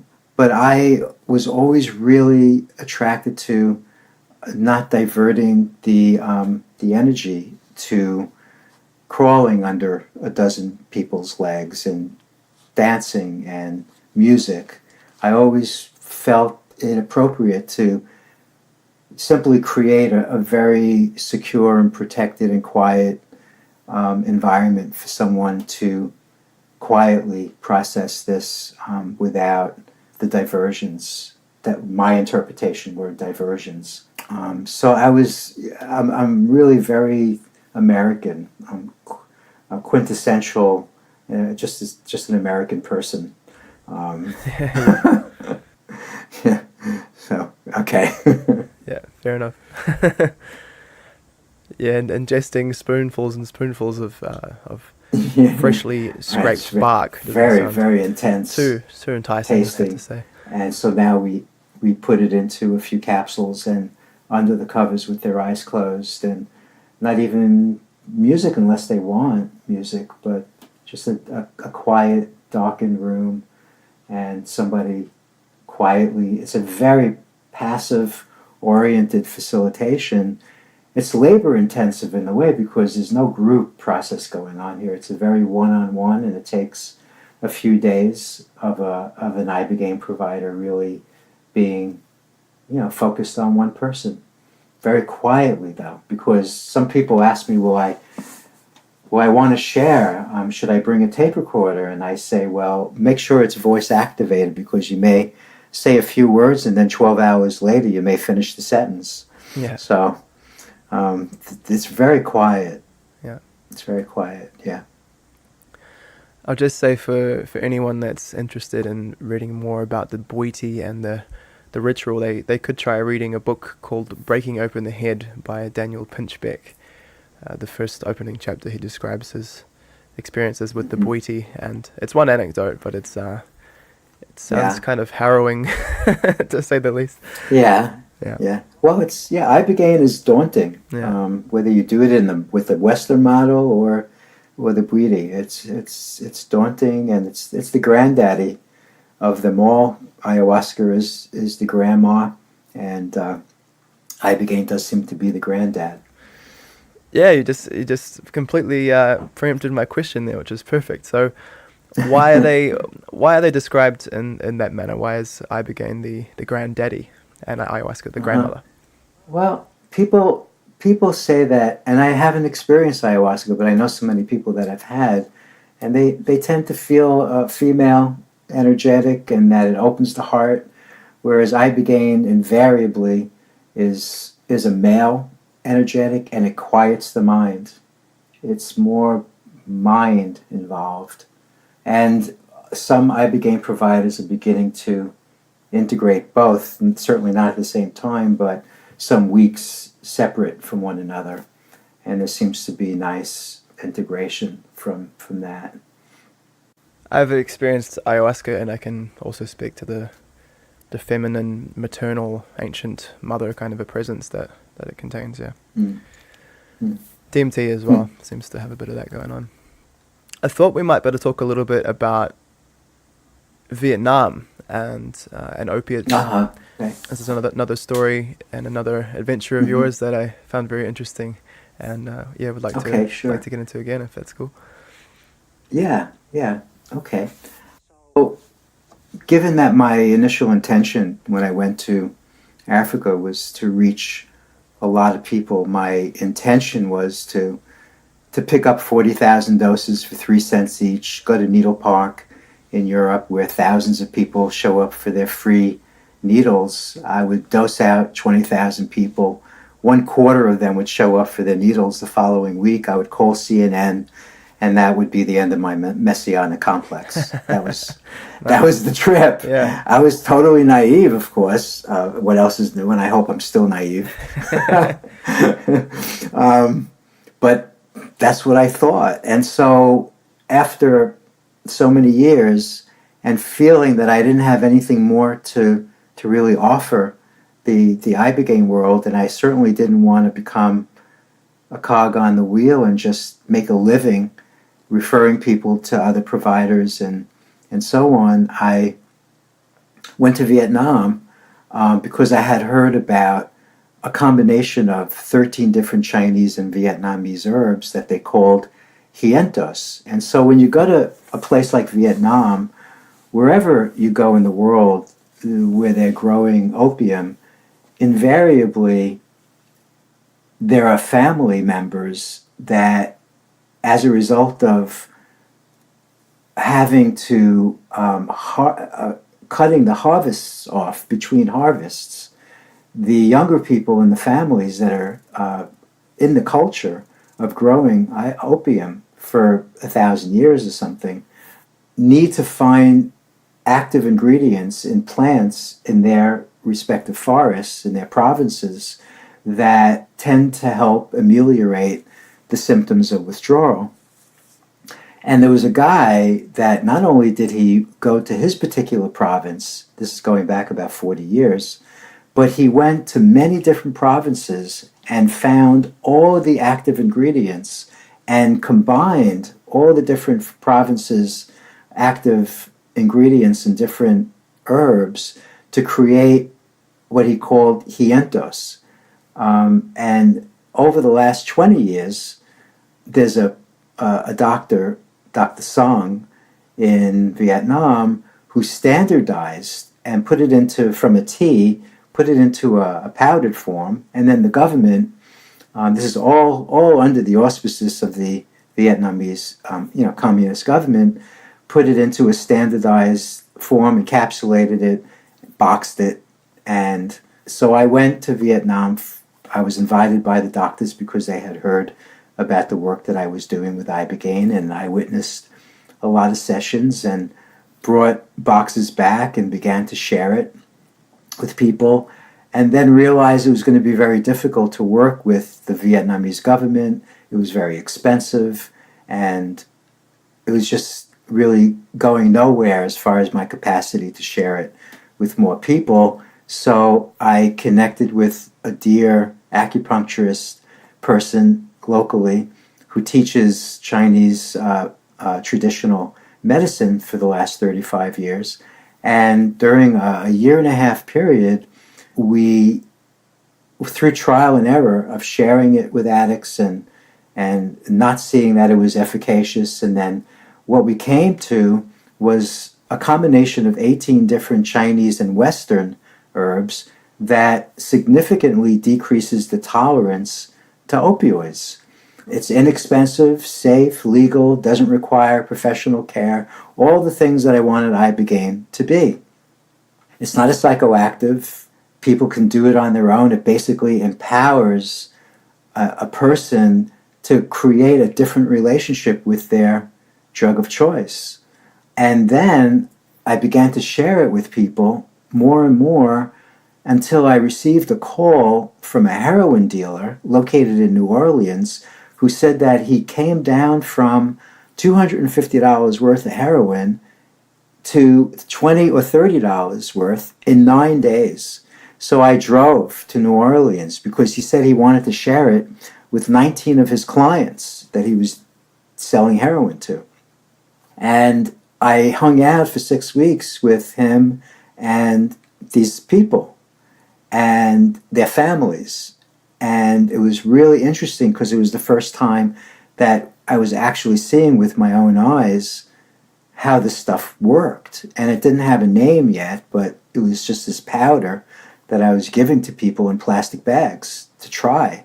And it was exciting because it was working. And in fact, I began to understand that this could be more controversial than Ibogaine because in 25 years, we reached about 18,000 people with Ibogaine. It doesn't really even raise an eyebrow in terms of threatening, big farm or, whatever, whoever. But if we can reach 1 million people with this product, this combination of herbs, that would really push some buttons. And it did. It turned out that I had a website, and I received one day about 13 months ago a 4.5-page single-space typewritten letter basically documenting a lot of testimonials that were on my site and my Facebook presence, sharing with people how this was working for them, this product. And the FDA sent me a letter warning me to shut down, which I did. And so now it remains to be seen how it could be shared with people. And if anyone has any ideas, please let me know. Do you have any idea of why, other than just regulation, do you think that the FDA were tipped off by somebody, and why they would even bother if there aren't any cases of people coming into harm from this? Well, the opioid epidemic, I think, was a essential factor. I think that if there was no opioid epidemic, I think me and a few other people that are sharing these alternative remedies would stay under the radar.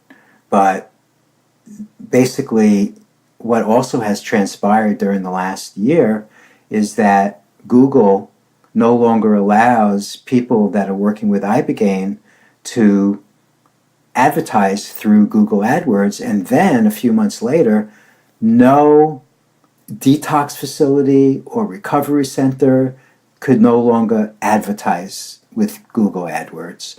And so there seems to be several companies that are so focused on this and making so much money from the opioid epidemic that they didn't want people to steer away from Suboxone, Subutex, and Methadone, the synthetic, long-acting maintenance drugs that pharmaceutical companies make a fortune with. There was one person who had a product. A couple of people that were working with me and taking my powder said that they had tried this other product, and compared to mine, it was like an aspirin. And yet, he had sold about $6 million worth over a several-year period, and he was authorized to send back every penny that he sold to people, even though 95% of them weren't asking for their money back, because he fought the FDA with attorneys. He had the money to do so. I was just like getting off the ground. I was only sharing it with several people a month, and they immediately got in touch with me. And I didn't know how to present it, so I was sharing on my site that, it decreased anxiety, it promotes sleep, it seems to help eliminate restless leg and other post-acute withdrawal symptoms. It ameliorates the symptoms of withdrawal when you're decreasing the amount of opiates that you're doing from day to day, significantly decreasing the amount. And these were all like, they're defining addiction as a medical situation now, as a medical problem. And as a result of that, my product was deemed a new drug, which had to go through the years of double-blind study and the multi-million dollars of investment. And I just don't have the ability to do that. It's just the way of the world in America. It's just the way we're set up here. It's corporations are in charge, and the FDA is basically a talking administration for the CEOs of pharmaceutical companies. Generally, I mean, everybody does good work, but there's a lot of capitalism going on here in the States. Yeah, sure. So what would you need specifically if you wanted to get this mixture through all of the official channels and to the point where it could be legally I really can't even begin to discuss that. I'm sure that there are people that know what I would need, or if it can be shared through other means, like through, shipping it from, Hong Kong, and just bypassing the system, or interesting someone that is willing to do the trial studies in whatever form it could be, or maybe even just simply creating a website and not proclaiming certain results. I could probably still have a website if I didn't share in terms of what it can do for somebody. I could have a site, but I just didn't go that route, and I'm just kind of waiting for the person or people to show up that will help me, will partner up with me to facilitate it. Yeah, because there's the huge supplement industry, and I'm just wondering if perhaps you had gone that route, maybe it would have gotten to a lot more people before the FDA decided to. Yeah, it's a very touchy process, and it would take, I think, a lot of finesse and a lot of energy, a lot of time and dedication, hence quite a bit of money for someone in the supplement industry to tackle this challenge here in the States. I'm willing to go to another country. I'm willing to do anything it takes to be able to bring this out and share it with some more people. Well, I hope that somebody contacts you soon and that you can realize that. Yeah, and they said in the 4.5-page letter that I was dangerous because I was diverting people from the tried and true methods of Suboxone, Subutex, and Methadone. Jeez. Yeah. Yeah, right. Okay. Such is life. I wouldn't mind getting into a little bit of philosophical and metaphysical territory, because I think that you're in a unique position to speak to your views on that with your experience over the years. And we talked about it a little bit earlier, that this idea of not knowing anything other than perhaps that you exist, and the state of surrender and being. Where, for you, does morality come from? Does a sense of good and bad, or good and evil, come from? Well, it's very, very strong. I think there is an interesting. There's a transpersonal map that involves like a horizontal as well as a vertical exploration into oneself. And, I think that there are some people, interestingly, that are so mature, if you will, and they live such a deep state of the non-dual, and yet they can be real assholes. And then there are people that are so developed morally, but they're so caught up in their personhood.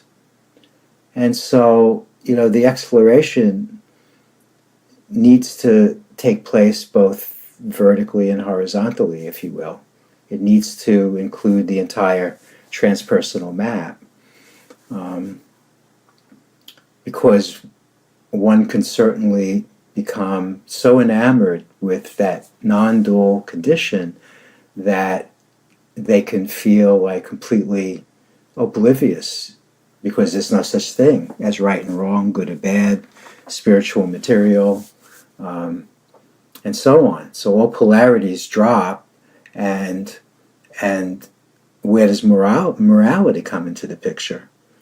So the person needs to develop on so many different levels to become a mensch, so to speak, or a nice person.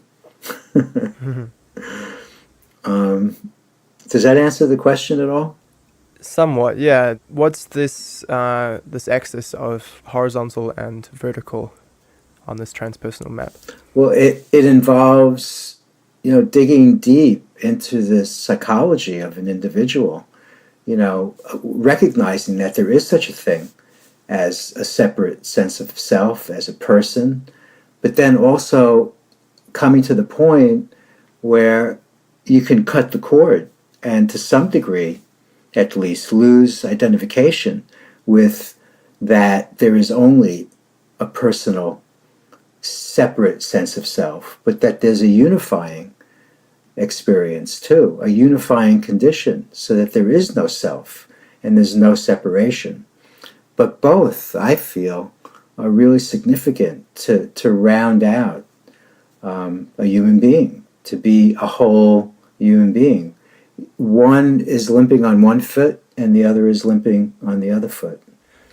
I've come across this kind of dichotomy in some readings of what some people can experience with selfless Buddhism practices and what some people experience when they go through what's called the arising passing away event, or a Kundalini experience, or the spiritual enlightenment spontaneous experience that some people can have, in which they directly experience what you've been talking to when you say non-dualism, where they feel this sort of monism, or this oneness with everything, but also what's included with that experience can sometimes be this depersonalization and detachment from Earth and from humanity, and yes, yeah, it's a tricky kind of thing to bring that together. But the way that I kind of look at it is that you can potentially achieve this state of complete detachment, almost a nihilism. Nihil obviously comes from nothing, and it's almost a nothingness, which isn't inherently bad or good in itself. It is what it is. It's nothing. But if you want to remain a human within humanity, within human culture, then it doesn't really work so well, because we are defined not only by our hunter-gatherer human ape ancestors and our bodies and our genes and our brains, but we're also nearly completely defined by our culture. And as many anthropologists have talked about, the reason they believe the reason Homo sapien humans are so successful, if that's the kind of word you want to use, is because of our language, our abstract use of language, which is completely integrated within our culture. So, as you say, it's a very complex and very tricky path in integrating both this monist experience and very well put. yeah, and also remaining a human integrated within our culture. Exactly. Yes, I feel the same way.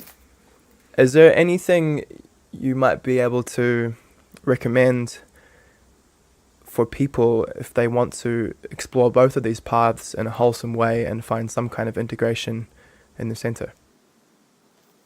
Yeah.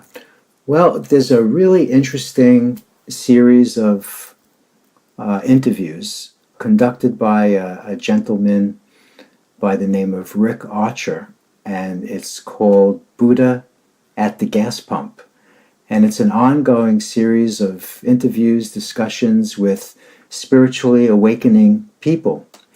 He's done close to 500 of these talks, and they range from an hour and a half to 2 hours and 15 minutes. And this could give people a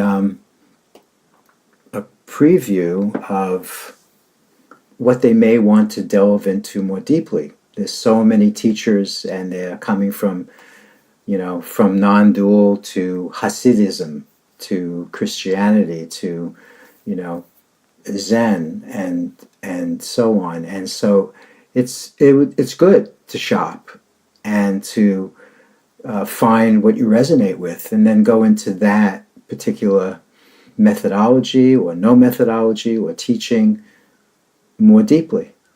So that's one place to explore. While we're on the metaphysical and philosophical theme, I wonder if you might be able to describe what it can feel like for somebody if they were to experience this non-self, oneness, monist thing that you've talked about earlier in the chat. Let's see. Well, I can give like an example of the condition. It's hard to describe because it's indescribable. It really is. It's like the mind can't understand it or comprehend it, but it literally feels like one is born at any particular moment. I remember, for example, it's just an example of having lunch with an acquaintance and having to go to the bathroom. And so I was in the bathroom, and the words are trite, and they don't really lend to the experience itself, but it was literally as if I was born in the bathroom. There was absolutely no past. There was absolutely no future. And, it's like washing a dish. It's like, literally, like, who's washing this dish? How is this dish even being washed? And there's this causeless joy that emanates from that sense of not knowing, that mystery. Like life is a mystery. It's to be enjoyed, not to be understood. That's the kind of sense that one has. Running along with that statement, do you think there is a meaning to life? Yes and no. There was a Tibetan teacher who answered every single question with yes and no.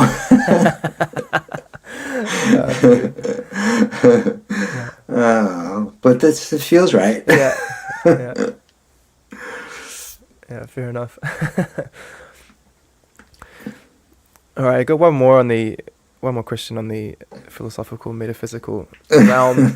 Okay. And that is, earlier on you mentioned surrender and this idea of letting go and surrendering, and this can be quite a daunting thing to try and do, because it feels like, one thing that I realized about you're dying. Yeah, exactly. It feels like you're dying, even if you just try and surrender without any meditation or psychoactive things or fasting or any of these practices. If you just it's not necessary to surrender. You can, if your intention is pure. Who needs Ibogaine? Who needs anything? You can be crossing the street, chewing a piece of gum, and the beneficence is going to happen. It's all about readiness, and it's all about. But now the question is who is surrendering? Yeah. But that's another question. So anyway, get to your question. That's a very good question. Yeah. How might one work on surrendering more in their life and actually embracing this Good feeling luck. of Good luck. embracing this feeling of almost death that it feels like to try and do this. Uh-huh. Well, I don't think we can work on surrendering, but it's more like a leaning. It's more like a relaxing. You know, it's just more like just a letting go. You know, it's tricky. You know, because the ego could ride any horse. You know, it could ride the horse of surrender. It could ride the horse of any methodology for sure. Easy. You know, for the ego to reconfigure its control and its maintenance of its situation, because it doesn't want to die. It wants to maintain its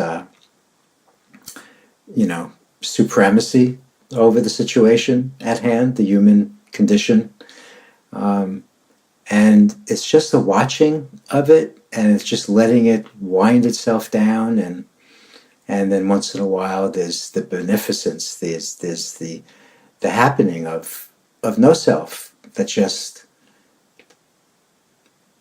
it's grace. You know, I think we could only set ourselves up in a certain condition so that grace happens, but it's nothing that we can't conjure it up. It's beyond our control. Is it possible, do you believe, to be in a state of perpetual surrender and this modulate between this feeling of joy and peace and quiet and?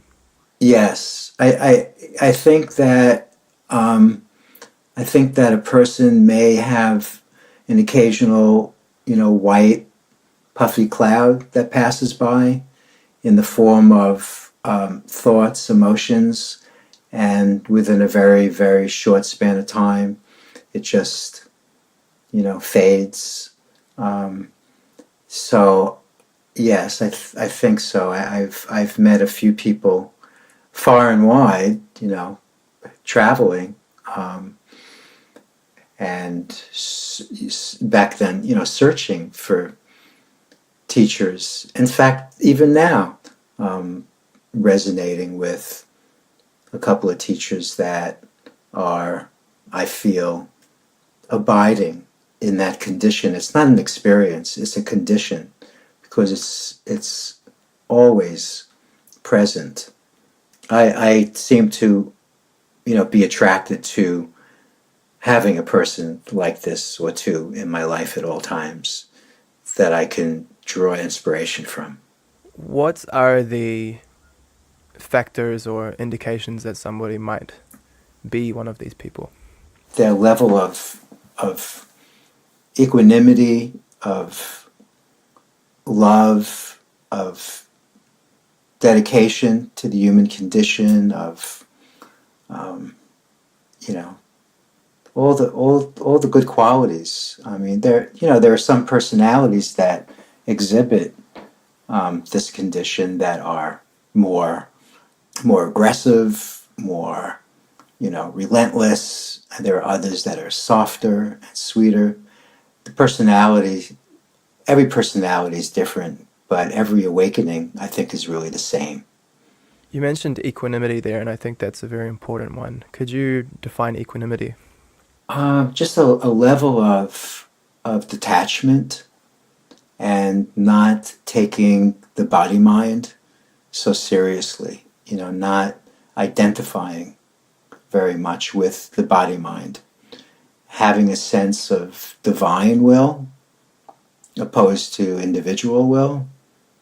I think you can kind of feel that in a person's words and conversation, and I feel that there are some people that are sharing this kind of condition with others that are more or less abiding in that condition.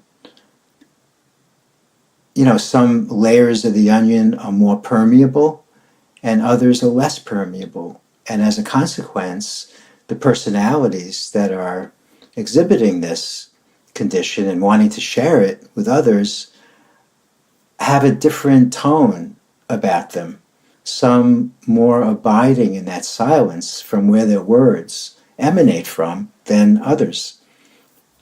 This idea of a divine will, how could somebody integrate something like that into their life, but also while also remaining what would be considered functional and sane within the human culture, which, as we identified earlier, is a part of being a human, and probably advisable if you want to remain within the culture in a healthy way. Because we've all heard stories of people having some kind of divine will, but it doesn't always lead them in a straightforward and useful path. Well, it usually doesn't lead them in a straightforward, but it certainly is useful. Okay, right. It's unconventional, Yeah. and it could be radically transforming to themselves, their families, and the world. I mean, just take the lives of Buddha and Jesus and so many others more contemporary that have devoted their lives to divine will, Yeah. to surrendering to divine will.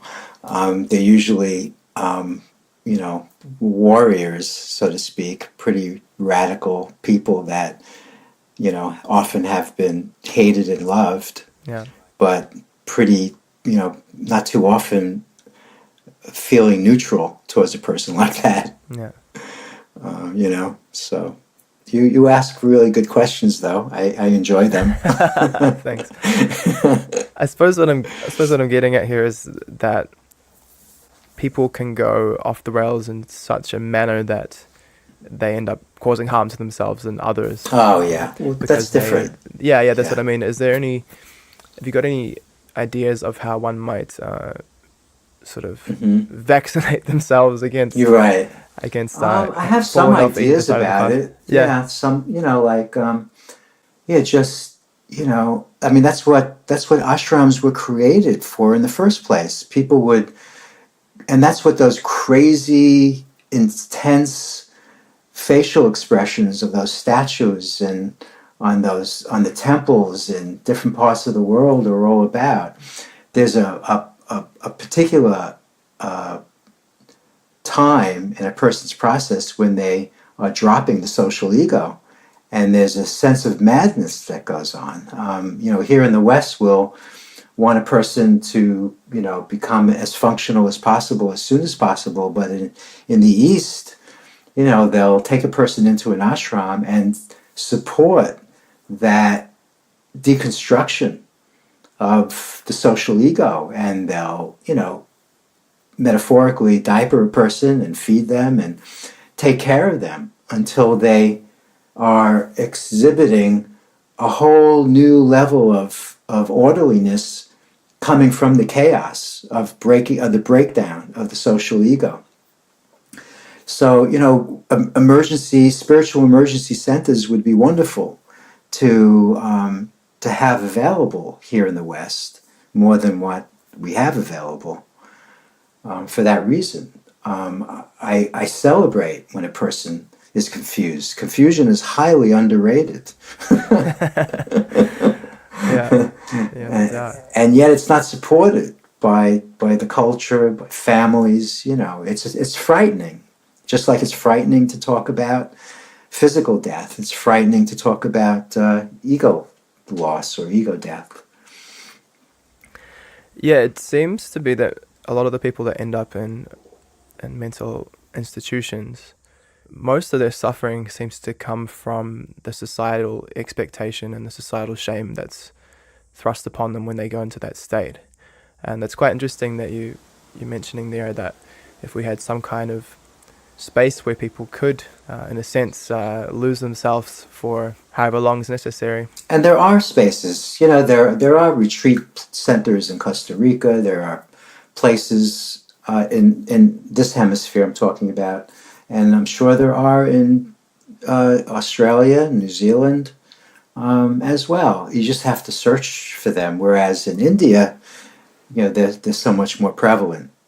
I guess the challenging part, and this would be the most challenging part of anyone that goes through that sort of a thing, is when they might have a tendency, as I say, to hurt themselves or others. How do they deal with that in the East? Do you have any idea? Yeah, there's satsang and there's service. There are communities that kind of absorb that discharge, that detoxing, unstressing, purification process. Yeah, and that's how they do it. I mean, I think a lot of us, are like sort of standing on the shoulders of past performances, other lives, you know, and I think that there's a lot of people nowadays in the West that are experiencing a really deep integration without having to go through these severe Kundalini experiences and so on. But sometimes a spiritual teacher that you really trust, is really appropriate to spend time with, to integrate, these energies. If you're moving along very fast, and if you've had a precariously, a challenging childhood, and there's a lot of pushing through of neurosis, it could translate into some really tough times for yourself and the people around you. And so it's great to have a teacher that knows the map, that can help you, guide you along. And that's why I refer to a place like Batgap, B-A-T-G-A-P, B as in boy, A-T, G as in George, A-P, batgap.com, because you can explore a lot of different teachers and see which one may suit you. That's really interesting. Okay, I'll start to wrap it up a little bit. But if you could inhabit the consciousness of any animal for a day, what would it be and why? A seahorse. Really?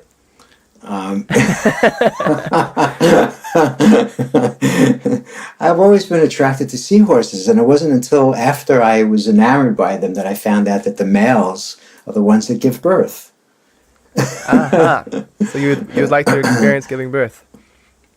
No, not really.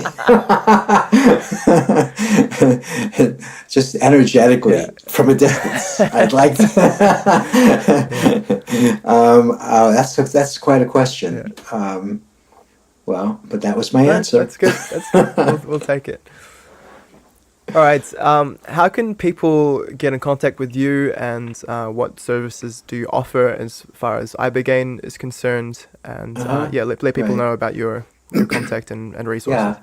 Well, if there's someone that's struggling, or a friend or family member that's struggling with addiction, then I can certainly refer, because there's a lot of people in the Ibogaine world. Some are really caring, dedicated providers, and others are really making a lot of money. Yeah, right. And they're not really that sensitive. So I can refer people in different parts of the world to a provider that I'm comfortable with, that I have received good references about.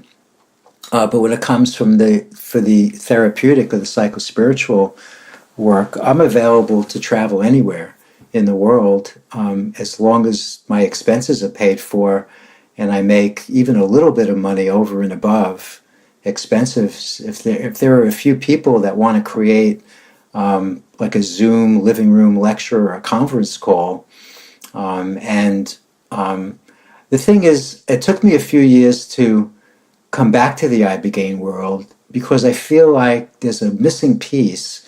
Traditionally, Ibogaine has been known to be very expensive. I think one reason is because it is a few-day one-on-one facilitation, and so the average price for a psychospiritual therapeutic session can run like $2,500 or $3,500, and I can't afford that. So I want to bring the price down, but I need to make a living too. I need to keep a roof over my head. So if there are a few people that are interested and pay the expenses, then we could discuss what it's worth to a person and what they would like to offer me for a session. And so I'm willing to travel anywhere in the world to do that sort of session. Did I get all that? That's answered the question? Yeah, that's brilliant. And what's your website or some way that people can find you?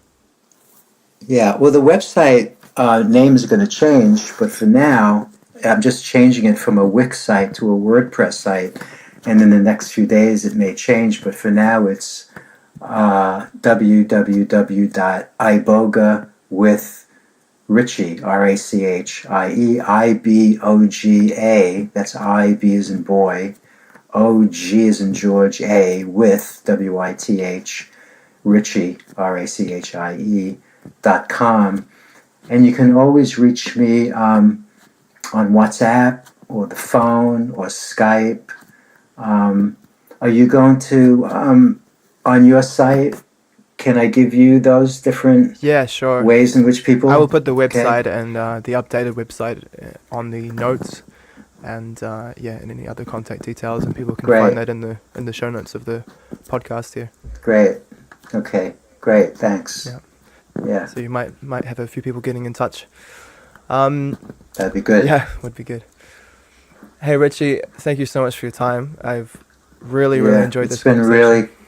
Me too. It's been really nice connecting with you, and I appreciate the offer and the invite. Yeah, it's been great to connect with you as well, and it could be nice to chat again sometime in the future. Sounds good. Thanks a lot. All right, take care, man. Bye-bye. Okay, bye.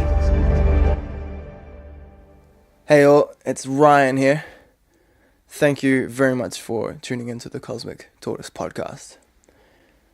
I reckon 2019 is going to be a cracker year, and with your help, I reckon we can make it even more of a cracker year.